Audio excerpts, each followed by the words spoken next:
Programme मध्य मुकाबले में खुशामदीद। मैं हूं रबिया एहसन, मेरे साथ मौजूद हैं रऊफ क्लास्ट्रा। और आज के प्रोग्राम में जो टॉपिक्स हम डिस्कस करने जा रहे हैं उसमें सबसे पहले पीटीआई क़यादत लड़ पड़ी।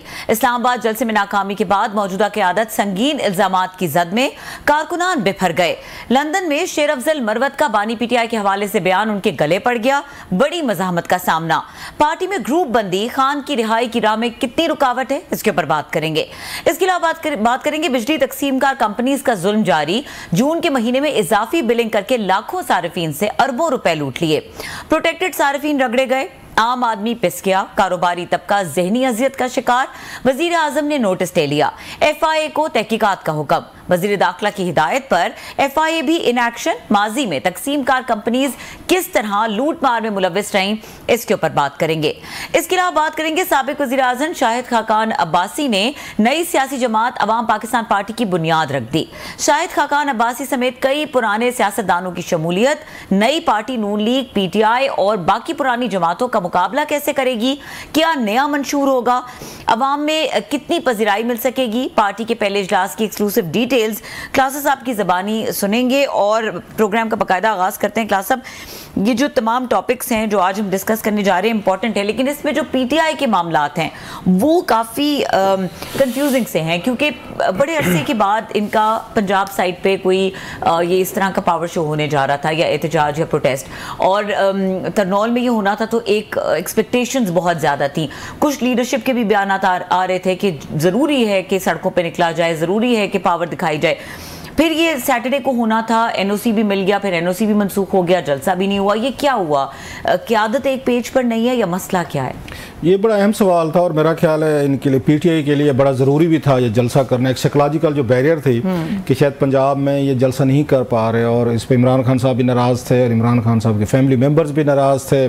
वो ये कह रहे थे कि लोग तो बहर आना चाहते हैं लेकिन लीडरशिप जो है शायद वो ये कन्फ्यूजन का शिकार है। उन पर इल्ज़ामात भी बहुत सारे लग रहे थे और ज़्यादातर आप देखेंगे क़यादत जो है KP से है। अब पंजाब से कोई इस वक्त प्रोमिनेंट कोई फिगर नज़र नहीं आ रहा कि जो इनको लीड कर, जितने भी फैसले यहाँ पे हो रहे हैं मोस्टली आप देखेंगे वो सारे लोग वो KP से हैं, क्योंकि वहाँ से जीत कर आए हैं, डोमिनेट कर रहे हैं। और ये इल्ज़ाम भी लगता था इनकी क़यादत पे, पंजाब की क़यादत पे, कि घर से बाहर निकलने को तैयार नहीं है।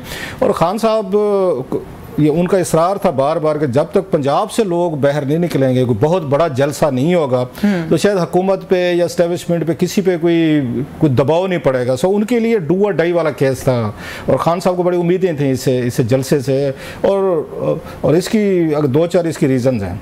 एक तो है कि ये उन्होंने आके मोमेंटम सेट किया है इमरान खान साहब ने, ये हुकूमत पे या एस्टेब्लिशमेंट पे दबाव का। वो चाहते थे जो नेक्स्ट फेज़ जो है ना वो जो जलसा होना चाहिए। वो कैसे? अब पिछले 1-2 साल से जब से खान साहब गिरफ्तार हुए, इंटरनेशनल लेवल पे उन्होंने बड़ी एफर्ट्स किए हैं। आर्टिकल्स लिखे, इकोनॉमिस्ट में लिखे, टेलीग्राफ में लिखे, फिर इसका इंटरसेप्ट में आपको पता साइफर आया, अभी भी इंटरसेप्ट की एक स्टोरी वगैरह उस पर आई हुई थी। और इससे बढ़ के जो खान साहब के बड़ा ब्रेक थ्रू था, अमेरिकन कांग्रेसमैन, सेनेटर्स, उन्होंने ट्वीट करने शुरू कर दिए थे, क्वेश्चन उठाते थे, जो लॉबिंग हो रही थी अमेरिका में। सो एक वहाँ से टेम्पो इनका बना। और फिर हमने देखा कि हेयरिंग हुई सेनेट की, वहाँ पे उसमें डोनाल्ड लू वगैरह को बुलाया गया और इसको भी बहुत बड़ी कामयाबी समझा गया था इनकी तरफ से, PTI इमरान खान साहब की तरफ से। नेक्स्ट फेज के तौर पर जो बड़ा बम शेल आया इसके लिए हुकूमत पाकिस्तान के लिए या एस्टेब्लिशमेंट के लिए, वो रेजोल्यूशन 368 ये कांग्रेस में क्रॉस द पार्टीज जो हैं उन्होंने वोट डाला, ये बहुत बड़ी निकले। अगरचे मेरा ये ख्याल और बहुत सारे लोगों और का भी है, मेरा ख्याल हमसे ज़्यादा वेल इन्फॉर्म्ड है कि इसके पीछे ये खान साहब की मोहब्बत प्यार नहीं है, कुछ और रीजनिंग है जिसकी वजह से इतने बड़े पैमाने पर रेजोल्यूशन अनप्रेसिडेंटेड उन्होंने पास किए। और इसको लिंक किया जाता है उसको सिपैक की रिवाइवल के साथ। प्राइम मिनिस्टर ने विजिट की, जनरल आसिम मुनीर साहब ने विजिट की। तो पाक चाइना रिलेशन अगर आपको याद हो तो हमने सबसे पहले ये पॉइंट उठाया था कि ये इसके मुतवक्के इसके रीज़न हो सकते हैं और यही रीज़न होती है। और तो कोई ऐसा पाकिस्तान और अमेरिका के दरमियान ऐसी कि बहुत बड़ी चेंज नहीं है तल्लुकात में कि आप कुछ कहें। अब उसके बाद फिर UNO को फंडिंग आई, वो जो उनकी वर्किंग ग्रुप की आई। अब खान साहब को फील हुआ कि इंटरनेशनल लेवल पे जितनी एफर्ट्स की गई हैं और जितनी कोशिशें की गई हैं और हुकूमत पाकिस्तान दबाव में है, पूरी दुनिया उससे वेल अवेयर हो रही है, लोकली तौर पर डोमेस्टिकली उसके रिजल्ट नहीं निकल रहे। मतलब अब तक तो ये होते थे, हम समझते थे कि दुनिया में इतना बड़ा रोला पड़ जाए जो खान साहब को लेकर पड़े, और सारे के सारे इसके रोले का या उनकी एजिटेशन के हैं, दबाव का मरकज जो है ना वो एक ही मुल्क है, वो है अमेरिका। अब नोट करें सारी चीज़ें ये अमेरिका में हो रही, दुनिया का और कोई मुल्क इमरान खान साहब के इशू पे इंटरेस्ट नहीं ले रहा। ना यूरोपियन यूनियन ने अब तक कोई बहुत बड़ी कोई बात की, हालांकि उसमें वहाँ पे वो भी कर सकते थे, ह्यूमन राइट्स अब्यूजेज हैं, दीगर इशूज़ हैं, तो हमें यूरोपियन यूनियन की तरफ से कोई बहुत बड़ी एक्टिविटी नज़र नहीं आई, कोई ब्रिटेन की तरफ से नज़र नहीं आई। चले मेन ममालिक हैं जो पाकिस्तान पे दबाव डालने, चाइना की तरफ से, रशिया की तरफ से, चले हम उनको और तरीके से देखते हैं कि चाइना रशिया खुद वो नहीं है उस तरह फुली ऑपरेटिव डेमोक्रेटिक कंट्रीज नहीं है, उन पे ह्यूमन राइट्स के या उनके दीगर उन पे इश्यूज रहते हैं, वो एक तरह की ओपन डेमोक्रेसी नहीं है या कैपिटलिस्टिक वो सोसाइटीज़ नहीं है जहाँ पे मतलब आप कह सकते हैं ये उसमें इश्यूज। चाइना क्या कहे जी पाकिस्तान में क्या हो रहा है, ह्यूमन राइट्स अब्यूजेस हो रहे हैं या पॉलिटिकल पार्टीज़ को आप ये खुलकर खेलने का मौका नहीं दे रहे या उनको ऑपरेट नहीं कर रहे। चाइना में वन पार्टी सिस्टम है, उनको अपना जो सिस्टम है जिसमें इस तरह की इमरान खान साहब मतलब इमरान खान साहब ये जैसे लोगों को गुंजाइश नहीं है, सऊदीज ने कोई बात नहीं की, मिडल ईस्ट ने कोई बात नहीं की। सो खान साहब को इंटरनेशनल लेवल पर सपोर्ट अगर कहीं से मिल रही है वो तो उस अमेरिका में मिल रही है, लेकिन अमेरिकन भी उनकी एडमिनिस्ट्रेशन से नहीं मिल रही। जो बाइडेन उनको एडमिनिस्ट्रेशन नहीं दे रही, वो अभी भी ये कहते हैं पाकिस्तान का अंदरूनी मामला जी हम इस पर इंटरफेयर नहीं करते, विच इज़ वेरी अनलाइकली। अगर अनलाइक ऑफ द अमेरिकन, वो तो दुनिया भर के सबके सके होते थे कि किसी भी मुल्क के मसले होते थे वो तो उस पर बात करते थे। तो अमेरिकन ने अपनी भी उन्होंने चेंज कर दिया, उन्होंने कि आप जाने पाकिस्तान जाने, इलेक्शन है ठीक हुए गलत हुए, हाँ जी इंक्वायरी कर लें देख लें, इस तरह के उन्होंने कॉस्मेटिक उन्होंने स्टेप्स लिए। सो सारा फोकस जो है वो वहीं से उनको मिल रहा है, उनको खान साहब को अमेरिका से मिला, उसी पे डिपेंड कर रहे हैं। अब वो ये समझते हैं कि इतना कुछ करने के बाद तो यहाँ लोकली तौर पर क्या हो रहा है वो उनको कुछ रिजल्ट नजर नहीं आता। वो तो वही खान साहब जेल में बैठे हैं, उन पर तो नए केसेस बन रहे हैं, बल्कि वो उसके बाद हमने देखा मरियम नवाज साहबा जो हैं उन्होंने वहाँ पे पंजाब असेंबली में बैठ के वो ज़्यादा खतरनाक केस उन्होंने सेडेशन का डाल दिया। सो उसके बाद आपके पास हल क्या रह जाता है? हल ये रहता है कि अगर एक बहुत बड़ा जलसा हो जिसमें बकौल उनके लाखों की तादाद में और यहाँ पे 20-25-30 हज़ार बंदा भी आ जाए तो लगता है लाखों लोग आए हैं, ये हमारे यहाँ चलता है ये सारी चीज़ें। अब खान साहब को वो 30-40 हज़ार बंदा चाहिए, 20-30 हज़ार बंदा चाहिए जो आए, जलसा हो, तकरीरें हों, उसकी कवरेज हो, दुनिया भर में वो क्लिप दिखा सकें, लोगों को बता सकें देखें ये कितने पॉपुलर लीडर हैं, हमने इलेक्शन भी जीते, हमारी पार्टी के साथ ये जुल्म हुआ, ज्यादती हुई, सब कुछ हुआ, ये लोग आज भी मासे से हमारे साथ खड़े हुए हैं। सो वो इस पर दबाव बढ़ाना चाहते हैं अपनी उसके रिलीज़ के लिए। वो दबाव जो है अब यही था। अच्छा, खान साहब ने माजी में उनका साइकोलॉजिकली तौर पर एक उनको एज भी है। आपको याद होगा 2011 में जहाँ से पीटीआई को सीरियस लेना शुरू किया गया था, 2011 में मेरा ख्याल अक्टूबर था शायद, तो लाहौर में मीनार पाकिस्तान पे जलसा हुआ था पहला, जिसमें उनके बकौल लाखों लोग आए थे और पूरा पहली दफ़ा मीनार पाकिस्तान भर गया था। ये इमरान खान साहब का ब्रेक थ्रू था। उनको वहाँ से हौसला मिला और फिर लोगों ने उनको सीरियस लेना शुरू किया। फिर वहाँ पे ये इलेक्टेबल आना शुरू हो गए, फिर पार्टी बनना शुरू हो गई, फिर लोगों ने धड़ाधड़ जाना शुरू कर दिया। अगरचे इल्ज़ाम लगते थे कि इसके पीछे जना शुजा पाशा जो उस वक्त एक्टिव थे तो उन्होंने कोई इनको अरेंज करवाया था या और मतलब एस्टेब्लिशमेंट थी होंगे, लेकिन ये एस्टेब्लिशमेंट जो है जो जनरल पाशा साहब जो हैं वो बंदे तो नहीं ला सकते थे। वो ज़्यादा से ज़्यादा फंड अरेंज करवा आपको दे सकते थे, इलेक्टेबल को कह सकते थे अब इस पार्टी में जाओ। इलेक्टेबल भी उस वक्त जाएंगे जब उन्हें वोटर नजर आएगा, लोग नजर आएंगे। वो खान साहब ले आए थे 2011 में। अब खान साहब ने उसके बाद भी बड़े जलसे किए।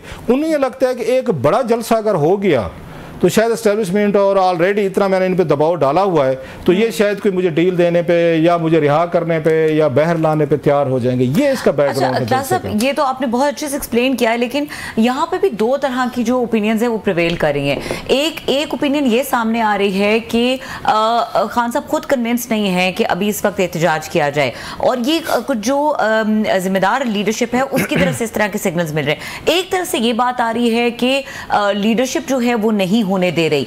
अब बात यह है कि जब आप कह रहे हैं कि मोडस ऑपरेंडी ही यही है पीटीआई का कि वो जो स्ट्रीट पावर है उसको यूज करके और वो अपनी बात मनवाते हैं या अपनी बात रजिस्टर करवाते हैं, सो व्हाई नॉट? अभी तो लोग वैसे ही बहुत फ्रस्ट्रेटेड हैं, बिल्स हैं, महंगाई है, बजट है, तो इस टाइम को तो यूज किया जा सकता है। तो क़यादत का फेलियर है ये बड़ा। इस पे दो तीन चीज़ें, एक तो ये बात आ रही है कि इमरान खान साहब नहीं चाहते थे कि आप कन्फ्रंटेशन लड़ाई झगड़े में जाए, मैं इस पर भी आता हूँ मैं। दूसरी बात यह है कि जनाब के वो खान साहब चाहते हैं लेकिन लीडरशिप नहीं चाहती। दो चीज़ें ना ये। एक तो ये कि खान साहब की मीडिया से रेगुलर बातचीत होती रहती है, अभी भी हुई है 2-4 दिन पहले उन्होंने बातचीत की है। वो इससे पहले भी करते रहते हैं, एस्टेब्लिशमेंट को वो तड़ियाँ भी लगाते रहते हैं, थ्रेट भी करते रहते हैं, नाम लेते रहते हैं बाकायदा।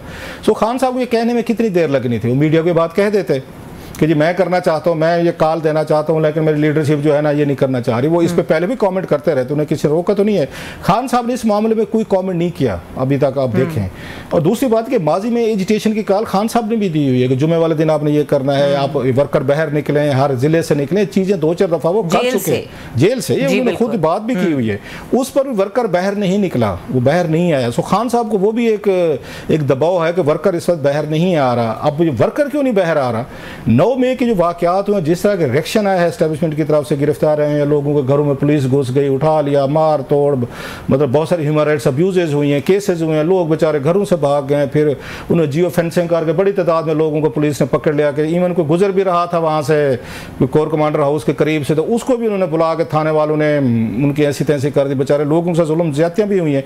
अभी सारे बहुत सारे लोग 9 मई के केसेस में जेल में बैठे हुए हैं, बड़े बड़े लोग बैठे, पंजाब से ज़्यादा बैठे हुए हैं या मफरूर हैं इस वक्त, जिन पे केसेस हमाद अजहर को देख लें, मुराद सईद को देख लें, जो बड़े मतलब अंडरग्राउंड हुए 1 साल से ज़्यादा होगा। आसान काम तो नहीं होता अंडरग्राउंड होना। फिर हमने देखा डॉक्टर यास्मीन वो जेल में बैठी हुई हैं, फिर इससे पहले आलिया हमजा हैं, फिर खुतीजा शाह साहबा हमने वो देखी थी, फिर अभी वो देख रहे हैं कि उसमें इजाज चौधरी साहब हैं, उमर सरफराज, वो चीमा साहब हैं। तो ये लोग नजर आते हैं एक आम आदमी को, आम वर्कर को, भाई इनका कुछ नहीं बना, जो मतलब जिनका तो हमारा क्या बनेगा। सो एक फियर फैक्टर जो है, खौफ जो है वो बैठा हुआ है उन पे। अगर हम गए फिर पकड़े जाएंगे, फिर हमें गिरफ्तार होंगे, घर वाले भी कहते हैं कि तुम्हें क्या पड़ी है, तुम क्यों जाओगे, तुम्हारे वकील कहाँ से करेंगे। सो वो खौफ जो है रियासत या एस्टेब्लिशमेंट इस्तेमाल करते हैं, जो उन्होंने 9 मई के बाद दिखाया था। एक चीज़ दूसरा खान साहब को भी लगता है, जो उन्होंने अभी मेरा ख्याल मैं उनके सुन रहा था प्रेस कॉन्फ्रेंस, उन्होंने अभी जनाब खान साहब के कहने पर हमने कैंसिल की है, ये जलसा हमने ख़त्म किया है। अब इसमें फिर 2 सवाल आते हैं।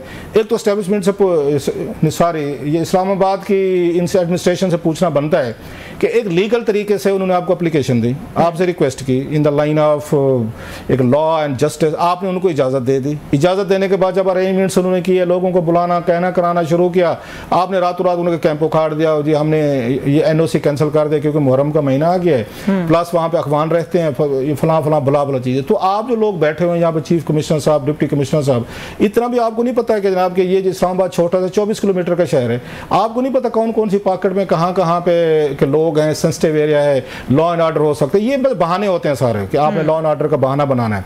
सो उस पर आपने कैंसिल किया। अब सवाल यह कि इन्होंने इसको क्यों माना कि हाँ कैंसिलेशन को एक्सेप्ट किया कि जलसा इन्होंने वो किया। मैं ये समझता हूँ ज़ाती तौर पर कि ये इनका सही फैसला था। इन्होंने बिल्कुल एक प्रॉपर फैसला किया कि अगर एडमिनिस्ट्रेशन एक टकराव की बुनियाद पर आपसे वो लड़ना चाहती है कि वर्कर आए, लड़े, पुलिस से बाहर निकले, और जो कहना चाह रहे थे, एक तो वर्कर बाहर नहीं निकला जब आपने कैंसिल किया, या आपको फील हुआ कि हमारी कॉल के बावजूद लोग नहीं इकट्ठे हो रहे। लोग कहाँ से आने थे? लोग मोस्टली आते हैं KPK से, करीब पड़ता है आपको, या कश्मीर से आएंगे। अच्छा, पहले इनकी हुकूमतें होती थी वहाँ पे, और पहले ये यूज करते रहे, अभी भी ये गवर्नमेंट में है KP में। अच्छा, ये कश्मीर में हमने देखा पहले इनकी हुकूमत, वहां से भी लोग कुछ आ जाते थे, KPK में माजी में आ जाते। पंजाब से तो पहले भी कभी कोई नहीं आया। जलसे जुलूस अगर आप देखें, वो जब उससे पहले भी एक दफ़ा हड़ताल इन्होंने कॉल दी थी, तो पंजाब से जलसे तो ये लोग नहीं आए थे। अभी भी KP से हुकूमत लेकर आती थी, या इन वज़ीर आला लेकर आते थे, या स्पॉन्सर्ड बाय द हुकूमत होते थे। आपकी दफ़ा वो इस तरह की चीज़ें आपको वहाँ से भी नज़र नहीं है कि बड़ा काफिला जो लेकर आना था वो तो चीफ मिनिस्टर लेकर आते, उनकी पार्टी लेकर आते, चीफ मिनिस्टर साहब भी वहाँ पर आपको नज़र नहीं आते कहीं पर। मैं फिर भी कहूँगा कि ये उनकी एक वाइज पॉलिसी थी। एक तो ये था कि वर्कर उनको लगा है कि मतलब वो खुद से बाहर नहीं आया, चलो कैंसिल हो गया था, लोग आ जाते हजारों की तादाद में, क्या करते? ये क्वेश्चन, क्योंकि क्लास साहब दुनिया भर में जब भी प्रोटेस्ट होते हैं तो उसमें कोई ऑर्गेनाइज तो नहीं किया जाता, या हुकूमत को बिठा के ऑन बोर्ड तो नहीं लिया जाता। दुनिया भर में किया जाता है। अगर मतलब ये फर्स्ट वर्ल्ड की हो तो आप उनकी आपको थोड़ा सा प्रोटेस्ट की एक जो साइकोलॉजी है वो ये है कि लोग अगर प्रोटेस्ट कर रहे हैं तो गवर्नमेंट के अगेंस्ट ही कर रहे हैं, and they will organically come out. और PTI का क्राउड हमेशा ऑर्गेनिकली निकल आता था, तो इस दफा लग रहा है कि नहीं निकल रहा है खुद, और इनको बाकायदा मुनज़्ज़म तरीके से भी निकालने की कोशिश कर रहे हैं। तो वहां पे भी एक कॉन्फ्रंटेशन है जो उनको नजर आ रही होती हुई, इसलिए इन्होंने विड्रॉ किया। हाँ, ये भी है। और दूसरा, वो नहीं चाहते इमरान खान, और वो वाइजली नहीं चाहते। मैं उनको अप्रिशिएट करता हूँ इस बात की, दोबारा को 9 मई नहीं होना चाहिए। मतलब उनके जहन में खतरा होगा कि ये अगर हम ज़बरदस्ती जलसा करा भी लें बगैर NOC के, और कहीं में कुछ इधर उधर से कुछ शर पसंद आ जाएं और वो हंगामे कर दें, कोई लड़ाई झगड़े मार कुटाई, गाड़ियों को आग लगा, फिर हमारे पे पर्चे, हमारी लीडरशिप पकड़ी जाएगी, फिर हमारे ये जो स्टेज पे बैठे होंगे 8, 10, 15 लोग हैं, पर्चे तो उन पे हो जाएंगे। इस वक्त स्क्रीन पे तो वही लोग नजर आ रहे हैं फ्रंट पे। पीछे क्लास साहब कोई ऐसी सोच है, कोई डील वगैरह तरह की बातचीत चल रही है, कोई गुफ्तगू हो रही है? कैसर शेख साहब ने ये काफ़ी स्टेटमेंट्स दिए हैं कि उनका ये कहना है कि कोई ब्रेक थ्रू हो सकता है और मुज़ाकरात से पहले टर्म्स एंड कंडीशंस नहीं देने चाहिए। So there is something going on. ये भी एक फैक्टर साहब शरीफ आदमी है, हमारे पास भी एक दफ़ा वो शो में आ चुके हैं, ही इज़ अ जेंटलमैन, अच्छी गुफ्तगू करते हैं, ज़्यादा मतलब बेहतरीन, मैं उनको इस बात पर एडमायर करता हूँ। लेकिन मेरा नहीं ख्याल कि he might be in the know how of these things, कि ना वो इन शरीफों के इतने करीब भी नहीं है, वो बेसिकली पीएमएल नवाज के बंदे नहीं है, वो अपनी सीट खुद निकालते होते हैं हर दफ़ा। वो खैर उनको टिकट तो थी इस दफ़ा, लेकिन वो मैं नहीं समझता कि वो हुकूमत में इतने इन हैं कि उनको सारी बातों का पता है, या एस्टेब्लिशमेंट या फौज जिन्होंने बातें करनी हैं उनके करीब होंगे कि वहाँ से उनको इन्फॉर्मेशन दी, फिर उनका रिकॉर्ड आके कहना जी इस तरह की डील की बातों के करना। मुझे थोड़ा सा, जब तो खुद आगे कोई डिटेल नहीं बताते या सामने आगे बात नहीं करते, जहाँ मुज़ाकरात हो रहे होते ना वहाँ पे इस तरह की चीज़ों को लीक नहीं किया जाता, सामने नहीं लाया जाता। फिर आप अगर आराम से बैकग्राउंड से चुपके से करके फिर आप बात करते होते हैं। अब मे भी उनको कोई हिंट मिला हो कहीं से, ये बात तो होती रहती है, हाँ जी हाँ बात कर लेते हैं, उन्होंने कहीं पे बैठे हों, यहाँ पे ये गुफ्तगू हो रही हो, या किसी बंदे ने उनको बात कही हो कि हाँ इस तरह की बातचीत हो सकती है। सो ये मुझे कोई मतलब इस बात को कोई पीटीआई की तरफ से, पीटीआई तो कई दफ़ा कह चुके हैं हम तैयार हैं, वो तो कहते हैं, अब वो मजीद वीक हुई है पीटीआई इस जलसे के ना होने से, उनकी बार्गेनिंग पोजीशन मजीद वीक हुई है। अच्छा, उनकी स्ट्रांग भी हुई है पीटीआई की बार्गेनिंग पोजीशन जब से ये अमेरिका में कांग्रेस में रेजोल्यूशन आई है, वर्किंग ग्रुप की उनकी फंडिंग आई है यूएनओ की, उससे वो मजबूत भी हुए हैं कि उनकी बार्गेनिंग पोजीशन मजबूत हुई कि पाकिस्तान एस्टेब्लिशमेंट को जरूरत है कि खान साहब को रिलीफ दें और थोड़ा सा ये दुनिया का प्रेशर थोड़ा सा इसको पीछे करें। लेकिन दूसरी तरफ वो डोमेस्टिकली वीक भी हुए हैं कि बंदे नहीं है।